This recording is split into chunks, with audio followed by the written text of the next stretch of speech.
Last 2 minutes are remaining. After that, we'll start.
Good evening, everyone.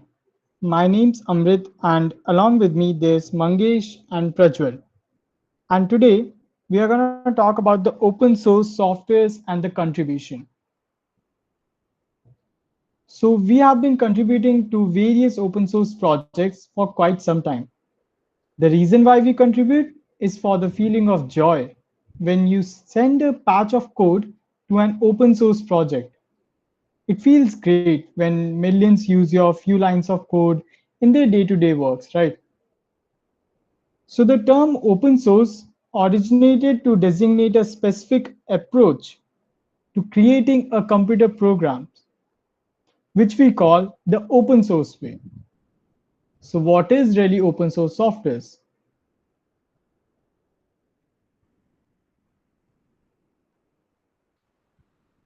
Open source softwares, or OSS, is the software with source code that anyone can inspect, modify, and enhance. So open means collaboration is open, and source means freely available. So what really contributors do? We share, we adapt, we modify, and finally we collaborate. These softwares are released under various licenses like BSD, MIT, etc. So why really OSS? First of all, control. Many people prefer OSS because they have more control over the software. They can examine the code and modify the parts they don't like.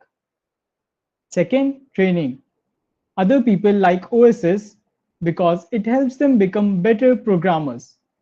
Because code is publicly accessible, right?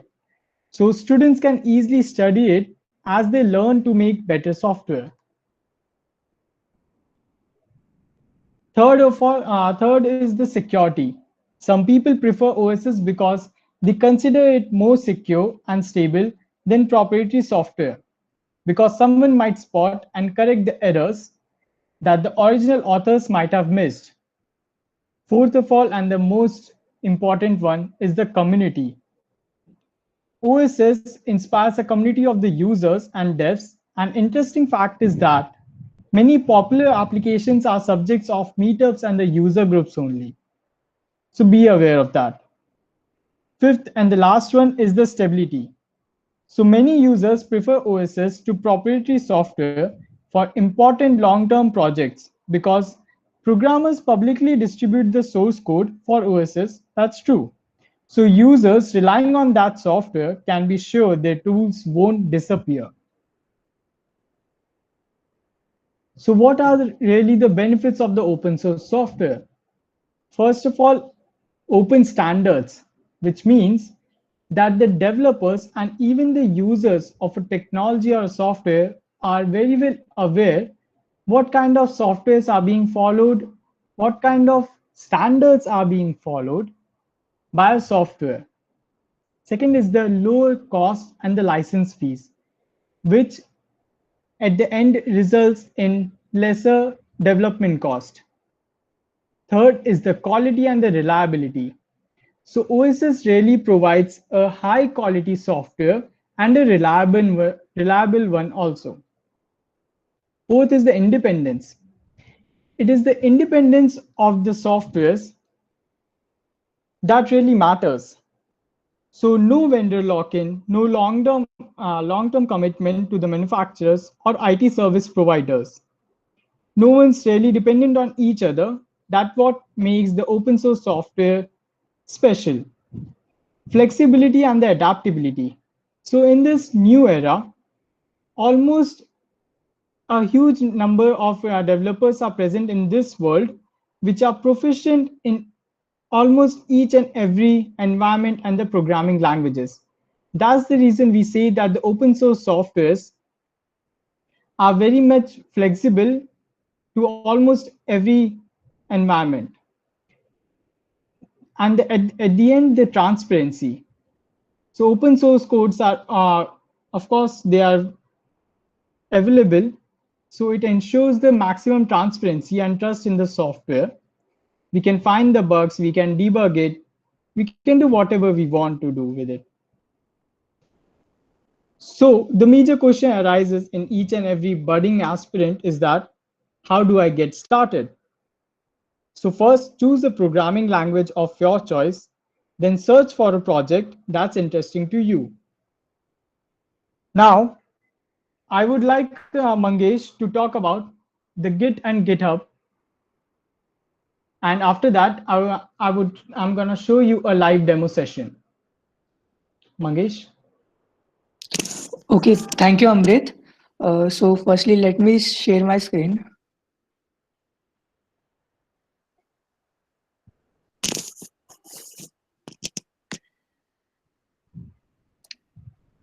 Um, I hope my screen is visible to all. So hello everyone. Till now you might have get an idea about what is open source and what are the benefits of open source software. So my name is Mangesh. So let's start first by giving a brief idea about what we are going to learn. So I'm going to give you a brief idea about getting started with Git and GitHub and how we can use this system to contribute to open source. So at the end of this session, you will understand why Git is around and why should you even use it and how to contribute to open source using these two tools. So let's start. So the first question is, what is Git? So if you Google around, you will find that it is a version control system. So the major question over here is, what is exactly a version control system, right? So in simple words, it is just a system which track, or you can say record changes which you make to a file, or even it can be a set of files, so that later in point of time, if you want to revert back to a specific version, then you can. So the features that a version control system provides are, it can record changes to a file or a set of files, and you can easily recall or revert back to a specific version later in time of span. So as I said, either you can revert selected files or even you can revert the entire project to a previous state. Even one more interesting feature that version control system provides is you can compare changes between two versions over time. So you can get exactly the details about what are the different lines of code that has been changed between these two versions. So to as a get an idea about what was changed. Also, you can see who last modified something, so you exactly get to know which developer has made which commit or which specific line of code has been modified by some user. So later if due to some developers code, let's say it caused some problem, then you can know which line of code was changed, which caused the bug. So here is just an example about what I mean by tracking change to a code. So let's say I have a file over here. So I have created a file and it has three lines of code. A is equal to 1, B is equal to 2, and C is equal to 3. So let's say later I have added a new line to this file. D is equal to 4. So I can say this is a new version of my file. And later on, due to some reason, let's say I have removed one line, B is equal to 2, the second line.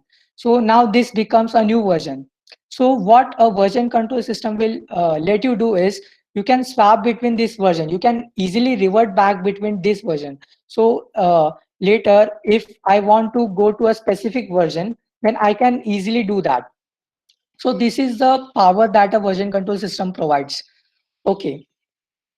So, many of you might not have used version control system prior, and you might be thinking this is quite complex.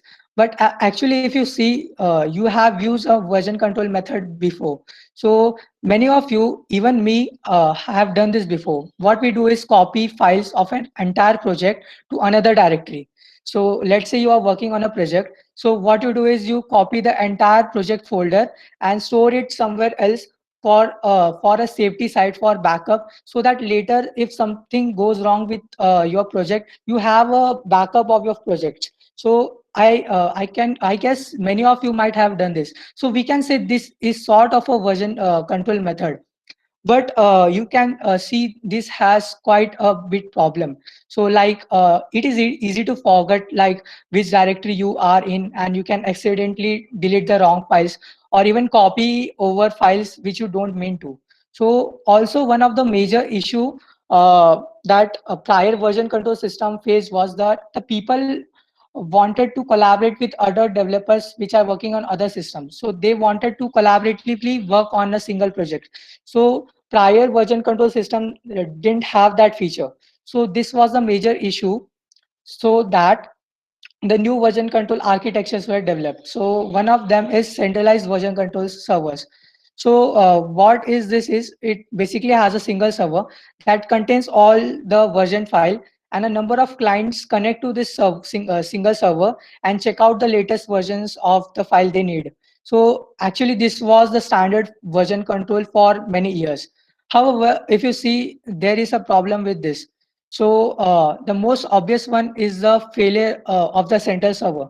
So let's say if the central server goes down for an hour, then for that 1 hour, nobody will be able to collaborate with at all, and even not able to save changes. So, and even worst case, if the server database get corrupted, then and if you have not made proper backup, then you lose everything. So this gave rise to what today we most of us use, that is distributed version control system. So this is all Git about. So Git is nothing a distributed version control system. So what happens in this architecture is still we have a server and still we have clients which want to connect to the server. So you can see these all are connected with each other.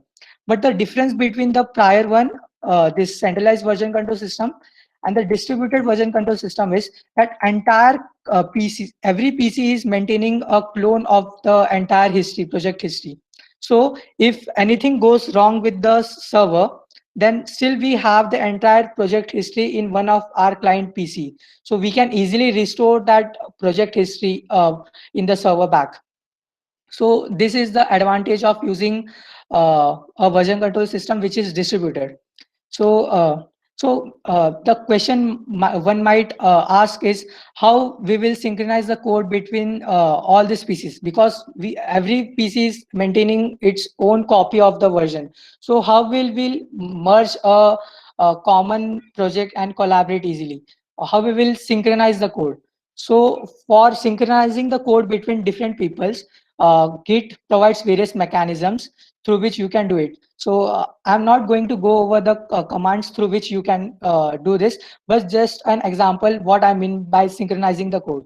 So let's say I have a server over here which has a file in which we have two lines of code, and then these two PCs connect to that server and get the latest snapshot or latest commit of that file. So these two PCs get the same clone of that project. Then later on, let's say the first PC make a change A is equal to 1 and the second PC made a change D is equal to 4.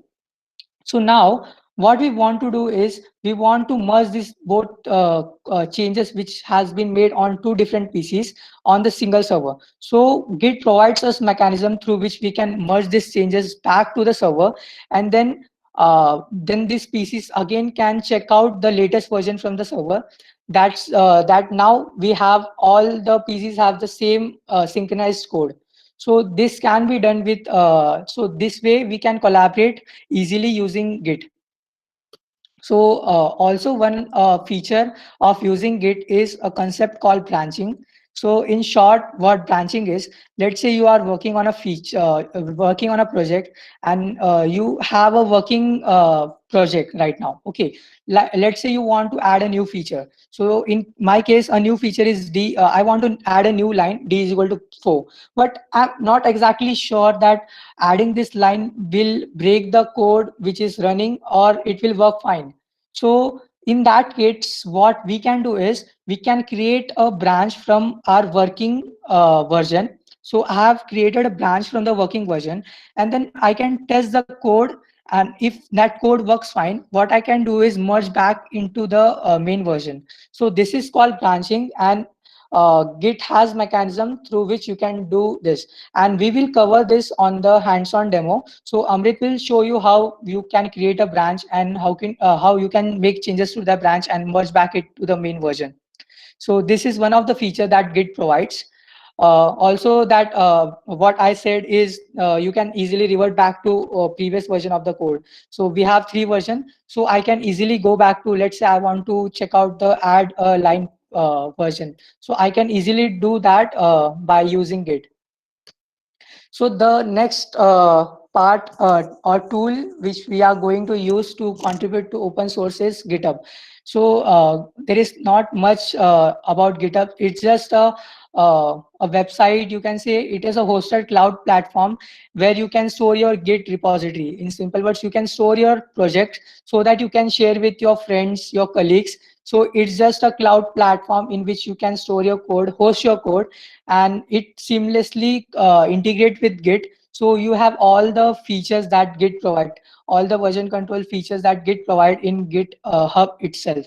So it's just a platform. So the key takeaway is just that it is a website for developers and programs to collaboratively work on a code.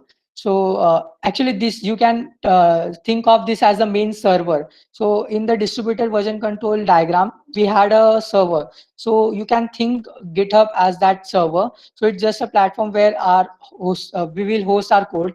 So the main benefit is that it's version control and it seamlessly help in collaboration and helps us in the integrity of the original projects. So the projects on the GitHub are all example of open source software. Like you can see React.js, TensorFlow, like many of the libraries, popular libraries are hosted on GitHub, and you can tweak the code over there and make a pull request if you want to change that code and suggest changes to that. So what that is what we are going to show, that how to you can change others code, you can send a pull request and collaborate with other developers. So yes, that's it from my side. So now Amrit will take you a live demo of how to use Git and GitHub for contributing.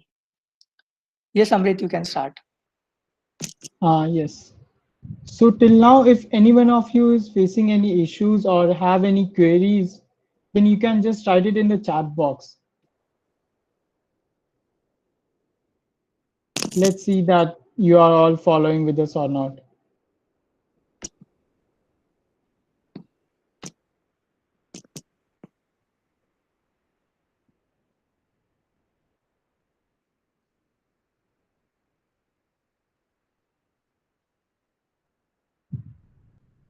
Okay, so I guess all are following with us and no one has any doubts. But if you have any doubts, then you can write it in the chat box and we'll try to solve it at the end of our session.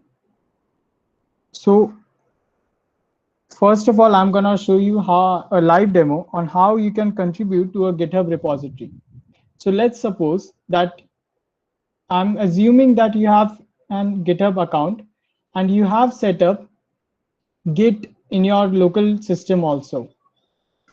So let's suppose that this is my GitHub ID, Amrit27K, and I have all these projects right now. So I want to contribute to a GitHub repository of K. Mangesh Kumar, who's where the project name is the To-Do app. I want to contribute in this project. Okay, so how am I supposed to do that? First of all, fork the repository.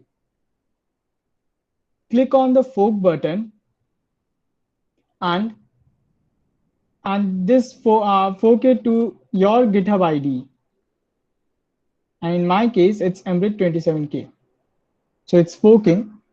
So till then, fork is actually a copy of the repository, which allows you to freely experiment with the changes without affecting the original project. So as we can see that before it was shown that it was K Mangesh 22 to do app, but now we can see that it's Amrit 27K / to do app. So we have successfully forked the project into my own GitHub ID. Now open your Git bash in the local system. Git bash. Now open the folder where you want to clone the project and run the command cd. So let's suppose that I want to clone the project in my D drive. So cd : /. I've opened the D drive and there I want to clone this to do app. So write a command as git, just a second. Yes. So I guess everyone can see now. So write your command git clone and the URL of the project. So where we can find that, go to the GitHub and click on the code button.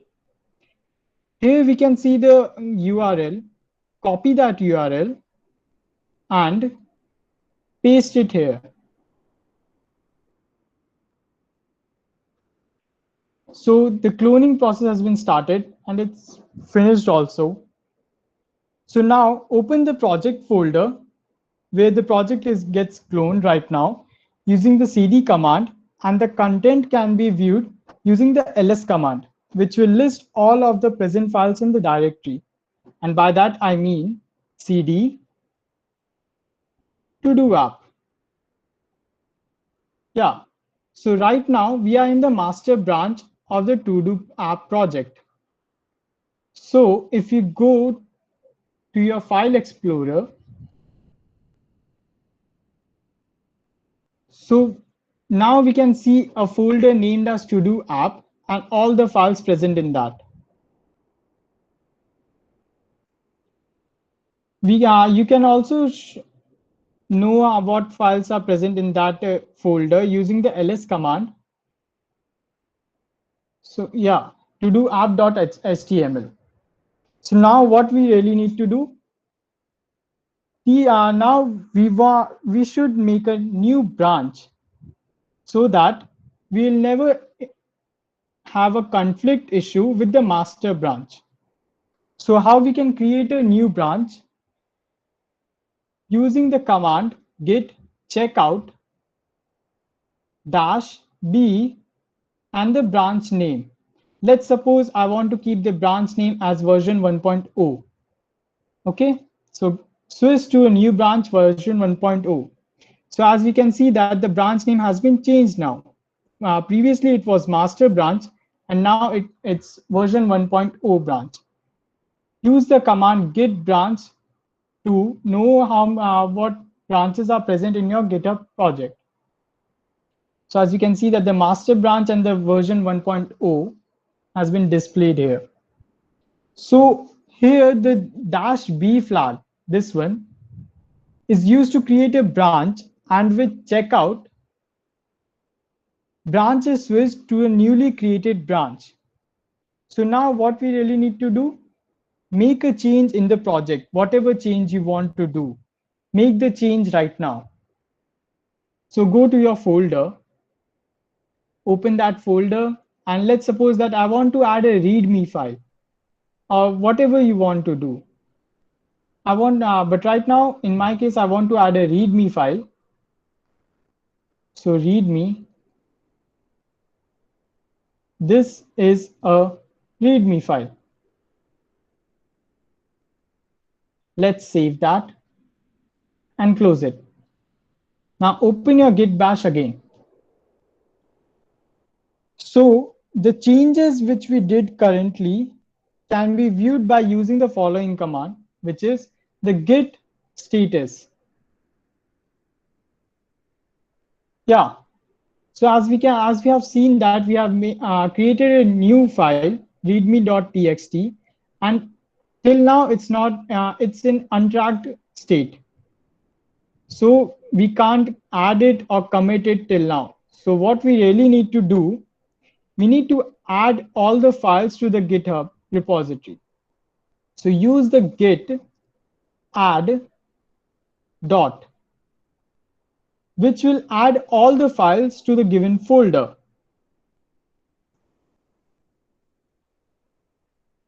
Now again, use the git status command.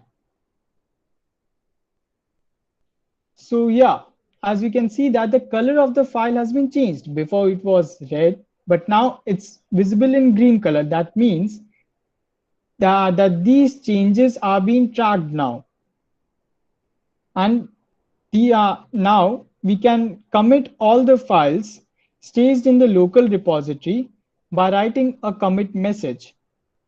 And how are we supposed to do that? Let's write a command git commit dash m. Write your message in double colon. Here I have added a readme file, so I'll write the message as readme and press enter. So yeah, one file changed and one insertion. So this adds the change to the local repository. So the git commit command uses the dash m flag, right, for a message to set the commits with the content where the full description is included, defining what was changed and why was change made. So that's the reason I have written a message as readme, because I have added a readme file. So now what we really need to do, we need to push these local changes into our GitHub repository. So write a command git push origin master, and not master. Actually, right now we are in the version 1.0 branch. So we'll write it as git push origin version 1.0. So this basically is the branch name where we want to upload our local content. And here the origin is the default remote repository. Now press enter. So it will take some time. Yeah, so it's already done. So how we can verify that the changes made by us are being pushed or not? Now exit from this git bash and go to your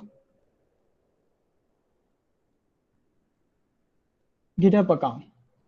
Reload it. Yeah, before it was showing one branches. Now it's showing two branches. And that branch is version 1.0. And this is the README file. This is a README file. So all the changes made by us has been pushed to our local, to our GitHub repository. So what we really need to do, We will now create a pull request. First, click on the compare. We have seen that it's able to merge. So now, and here we can see all the changes made by us, showing one changed file with one addition and zero deletions. So here we will get all the changes we made. So click on the create pull request button. This was the message we wrote during the commit command. We can also leave a comment if we want to. So click on the create pull request. It's checking. Yeah, so this branch has no conflicts with the base branch. So yeah, that's it. That's how we can contribute to any local repository or any GitHub repository where we want to share our code. And that's how we can do our contribution in this open source project. Now, I guess if I would like to ask you all if you are all following with us or have any doubts. You can write it in the chat box, or else we will forward to the next.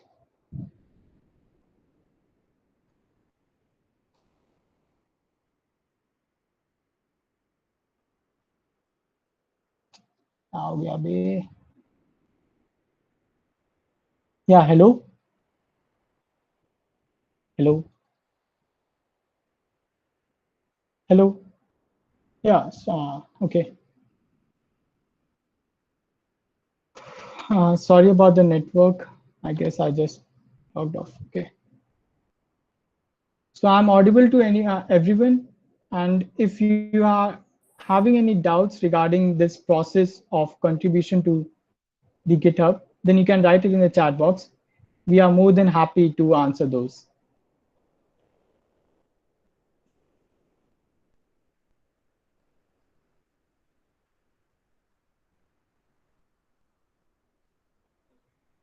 Okay. Uh, okay, I think that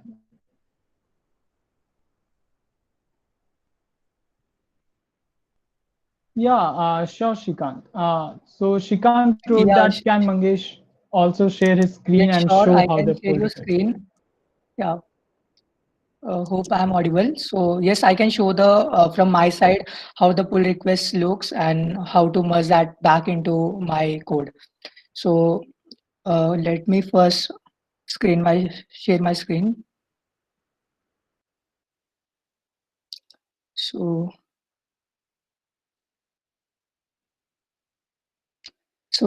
I hope it is visible. So firstly, I will have to log in into my account.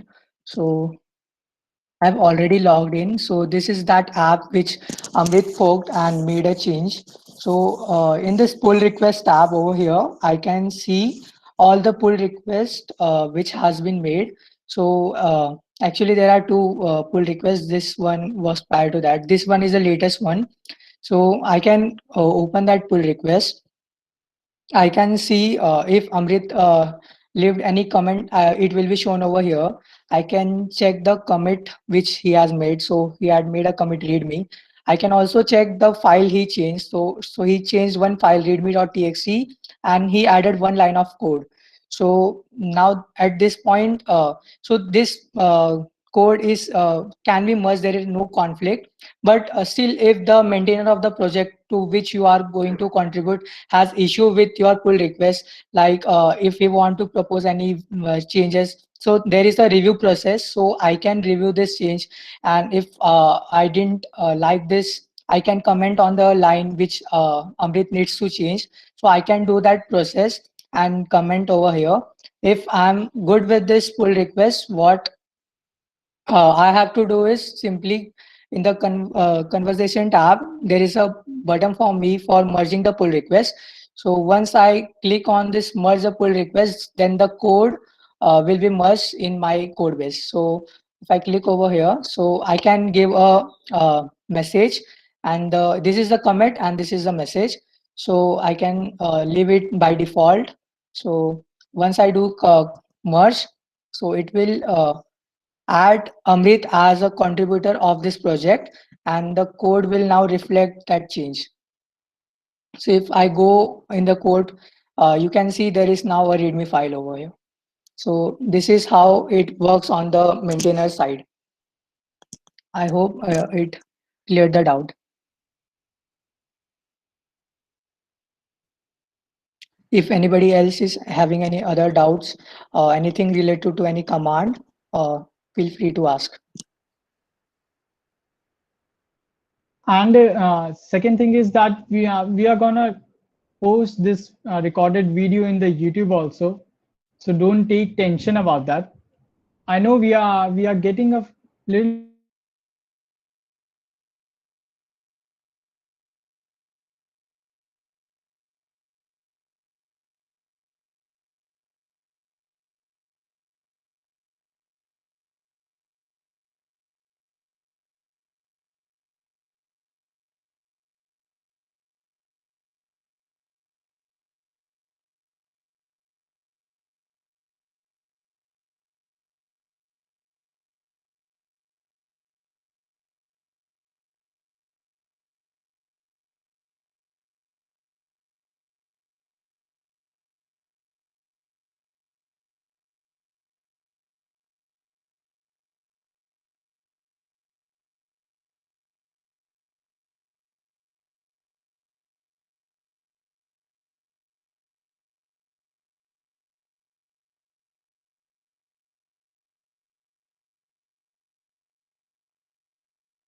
I guess Amrit is facing some network issue.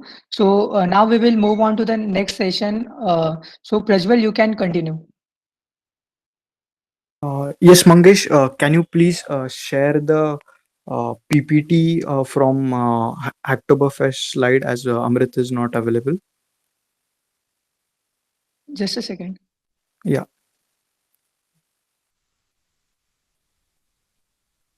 So we have a question till that time. I'll read the question.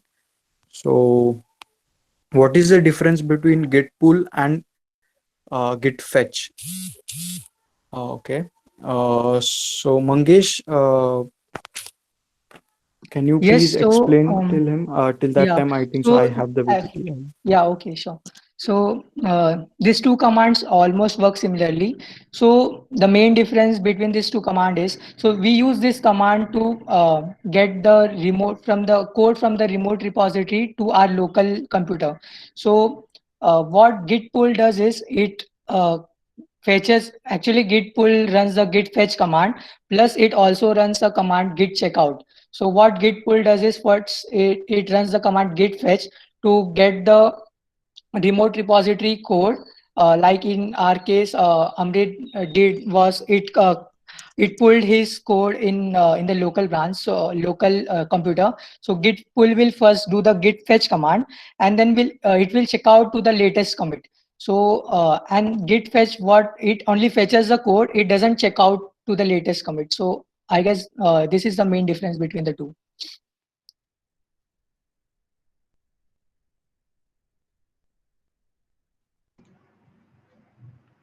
yes, Mangesh, you are right. Sorry about that. My connection. I don't know why I'm facing some network issues right now.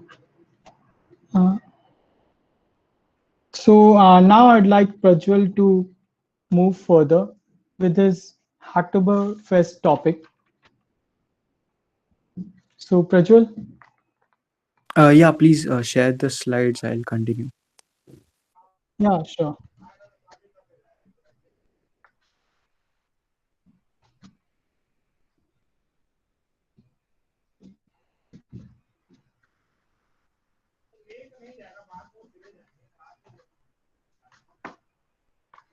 Okay, so now that you are refreshed about what open source is and what GitHub and Git is, so now let's look into something where you can put into practice both the things what you have learned now and also have a chance to earn some goodies, right?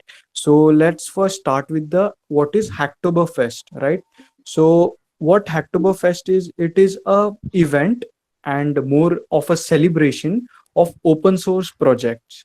It has been hosted by Digital Ocean cloud computing platform since last 7 years. So this is the seventh edition of the Hacktoberfest. So Hacktoberfest is uh, event spanning over the month of the October. So it started on 1st of October and is hello. Okay, fine. So the event spans from Yes, Rachel. 1st of October to 31st of October. So what we have to do during this period is we have to contribute to open source projects.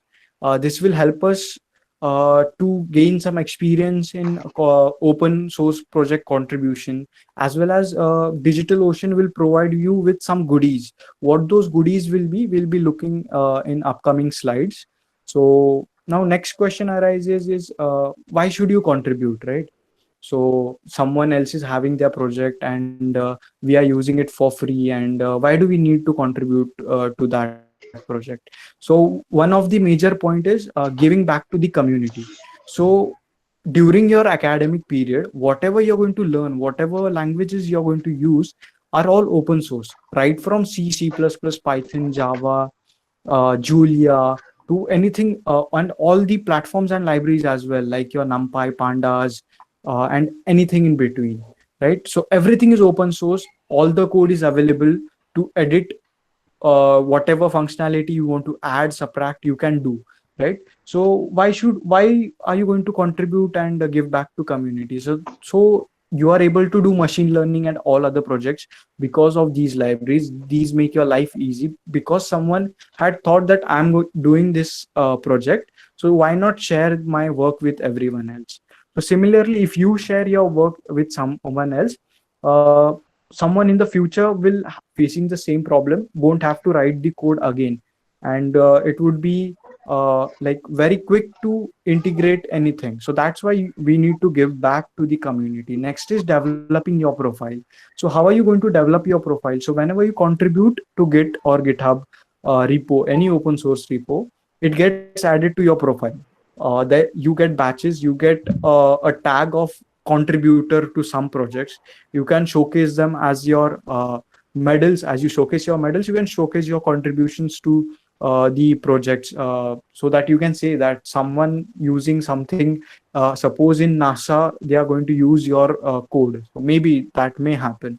You can show them that I have written the code that these people are using, as well as you can show it to your future employers as well, that not only in an academical project, but you are also good at the real world projects, right? So okay, now maybe you are excited to do the contribution. So how are you going to do that? So normally you would just poke someone else's repository, add your functionality or improve the bug, and create a pull request, just as Amrit showed. But there's a step added if you want to participate in Hacktoberfest event and earn the goodies, right? So what are the steps? We'll just overview these steps and then move into the demographics to show how to register as well. So the first step would be registering on hacktoberfest.digitalocean.com. So this is the official website where you have to register with your GitHub account. The second step would be to search a open source repository or open source project, or even an issue. So issue in a GitHub is like a bug or a functionality suggestion. There's a tab named issues for that, right? So you may find that and you may start working on it. So the next step, as I said, would be normal. So fork the repository, add your code, commit the code, push it to your remote repository and create a pull request. Then wait for the pull request to be merged. So in the step, as Mangesh showed, he merged the pull request into his repository, but that may not be the case all the time. So where Mangesh committed the merge, you saw there was a chat box kind of thing below. So that is actually for the maintainers as well as the contributors to chat. Suppose there's some test not well tested code, or there is some improvement before the merge is to be performed, it's going to be conveyed in that area. So you have to wait for, there's a 14-day period in the Hacktoberfest event for this step to be completed. So what after Hacktoberfest? So should you stop contributing? No, you have to keep on contributing, because open source project uh, thrive on voluntary commits and voluntary, you can say, contributions. There's no cooperation behind some project. It may be just an individual. So it may be that a group of students started something and now it's being used by everyone else, because that's very easy to use, and because it is open source, it is not governed by any corporation. So you need to contribute in order to keep the open source community thriving. Next is preparation for other competitions. Like there's a competition named as GSOC, Google Summer of Code. So in this Google Summer of Code, there's a 3-month period, and you are assigned some role in the open source project of your choice to add some functionality and everything. And you also provided some mentors.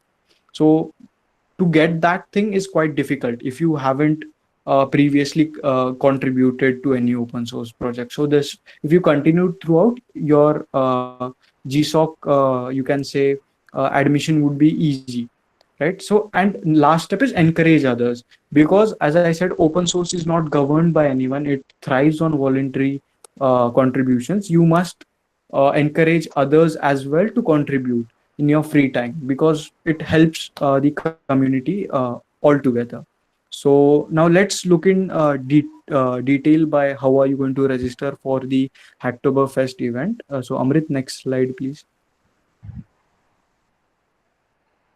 Yeah. Yes, Prajwal, just a second. So I was actually telling to everyone that don't take attention about the speed, as we are gonna post this recorded video on YouTube also. So don't take tension about that. And you can, we have a WhatsApp group and Slack community also.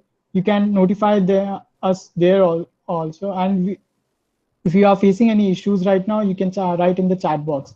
We are more than happy to answer it right now. Yeah, thank you.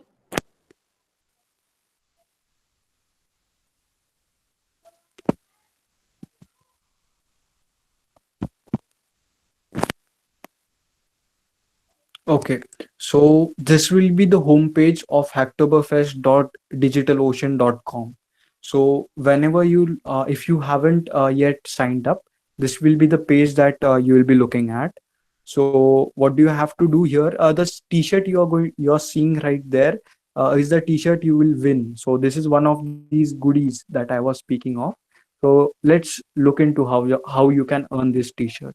So you can click on one of the two buttons marked in the red circle, that is start hacking. After you click on this button, you will be redirected to the next page. So the next page looks something like this. So over here, you can see there's an option, sign in with Google. So whenever you click on that button, you will be redirected to this page. So this is your GitHub sign in page. You have to enter your email ID as well as password.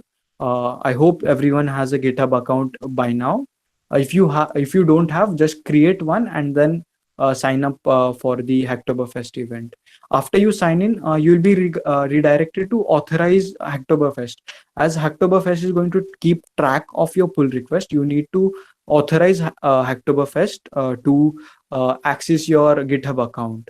So once you click on authorize Hacktoberfest, you would be officially registered for the Hacktoberfest event. After you click on that button, you will be redirected to this page. So on the right hand side column, you can see one of 4 pull requests.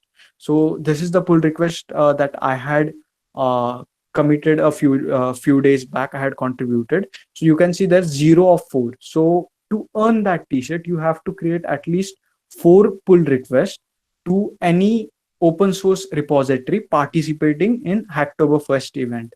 So we'll look on them. How are we going to search these repos? So, and the towards the left hand side column, you can see uh, a tick mark and a message that you have committed so your commit message to the repository's name. So after you get that, there's a tick mark, so my review period is over, and that repo has been accepted. So now it's already 20th of October. You still have 11 days. You can start contributing. We'll see how to contribute in next slide. So how to find these repos. So let's look into that. So in the next slide, you can see 2 arrows pointing here. So after signing up, you need to go back to the home page of the uh, Hacktoberfest website and scroll down. After you scroll 2 pages, you will find this page named Hacktoberfest project. Over there, you can click on that select language drop down menu. You will be given a list of languages like C++, Python, HTML, CSS, anything that you are interested in. You have to select that, and they will suggest 2 or 3 repositories that they are participating. If you don't find any, just click on browse more on GitHub. After you click on that, you will be redirected to your GitHub profile page, GitHub search page actually. So this is one of the method. So let's look at the other method to find such repositories. So yeah, if you have to click on those 2 things. Yeah. So now Amrit, one more click. So this is your GitHub page. It This is now in dark mode. You can yours would be in by default light mode. So and at the top left corner, you can see a highlighted area. That's the search menu. You have to search there Hacktoberfest. So after you search Hacktoberfest, you will be given the repository's result on the right hand side or the center page. So in these repositories, you can commit your messages, or you can make changes to their code or add functionality, remove bugs, etc. So just remember the things I have circled in yellow. You need to first check that are these repositories participating in Hacktoberfest event. So they would be labeled by Hacktoberfest. So there are many such repositories. So when I searched, there were 51,000 repositories, 59,000 issues created, and 82 topics related to Hacktoberfest. So you can select any one of the repositories and start your work. How to start your work? Amrit has shown you 4 commit, 4 code, commit, push, and PR. That's the pull request. And then a 14-day review period. So that's how you're going to find these repositories and going to commit your messages. Not only just the t-shirt. If you don't want the t-shirt, Hacktoberfest also gives you an option after completing the 4 pull requests to plant a tree. So instead of getting the t-shirt, DigitalOcean will plant a tree by your name. So that's one of the initiatives. I hope you have understood what Hacktoberfest is and how to register it. Just say yes in the chat if you have understood how to register for the Hacktoberfest event. Okay, fine. Yeah. So now let's look on to some do's and don'ts. So because Hacktoberfest is an open source community event, it's going on worldwide. So there are more than 100,000 people working and contributing in this month.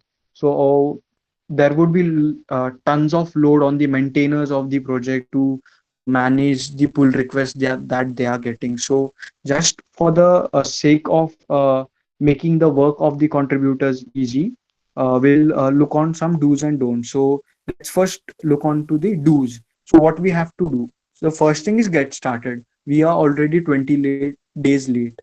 And if you think that you are not capable enough, so let me tell you, there are even pull request for typos. So if you find some spelling mistake in someone's code, like a variable named, suppose a variable is named var, and at some other place they, due to some typo, they wrote vat, and now the code does not work. So you find the bug over there and just improve the typo and create the pull request, it will be accepted. So such types of pull requests are also accepted. So just get started. Next is use all good coding practices. So the coding good, what are the good coding practices that are they teach you in the college? You should implement all of those. So those include like commenting your code properly. If you are writing your code in C++ or Java, give correct indentation to your code so it is much more readable. Name your variables sensibly, like name them what functionality they are going to use. So all those kind of good practices, because your code, as I said, may be used in some mission critical operation in the future. So always be responsible. Next thing would be follow repos guidelines. So as Amrit showed you the readme file, so there's also a contributing.md file in most of the open source projects. The guidelines that you need to follow, the rules that you need to follow are written in these contributing.md file. So always read that first before creating a pull request. Last is write relevant commit message and name branch wisely. So as you saw Amrit's a demo, he wrote a commit message that he had added a readme file. So write something sensible so that in future, if your code have to be reverted back to some previous version, it goes easy. So always do that. Then let's look at some don'ts. So don'ts are very important.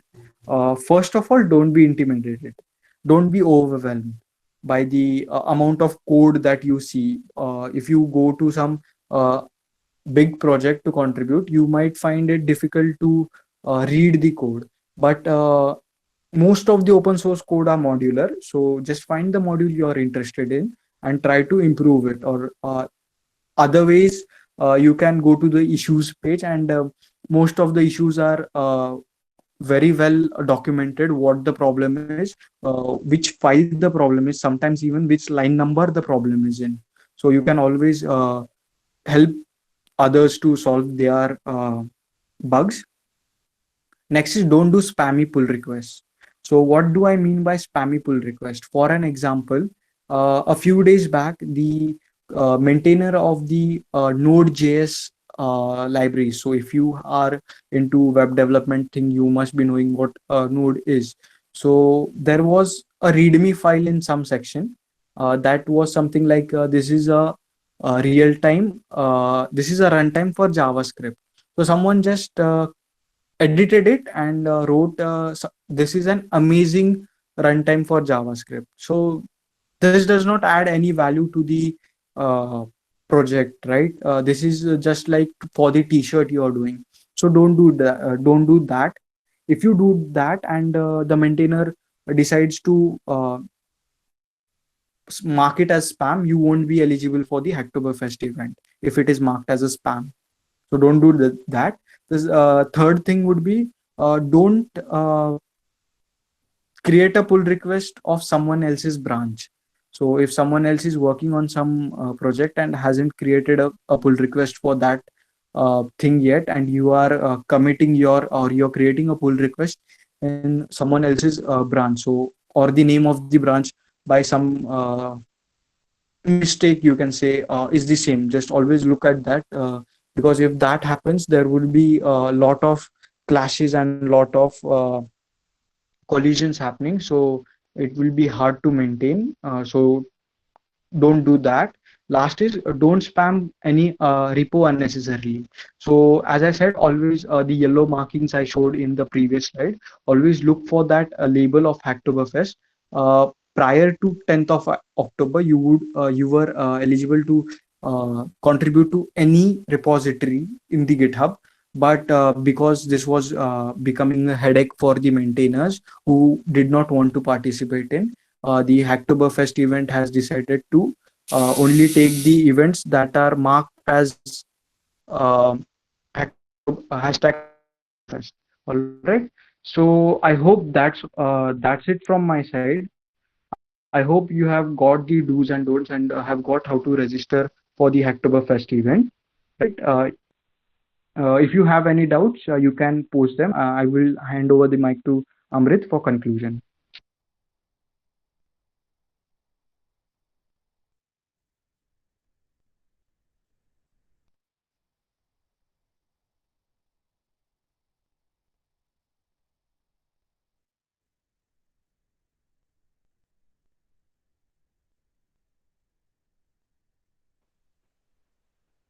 So yes, if anyone have any doubts, then please write it in the chat box. Or if you will face any doubt, or if you are doing it right now, write in the chat box. Else, our session has been almost at the end.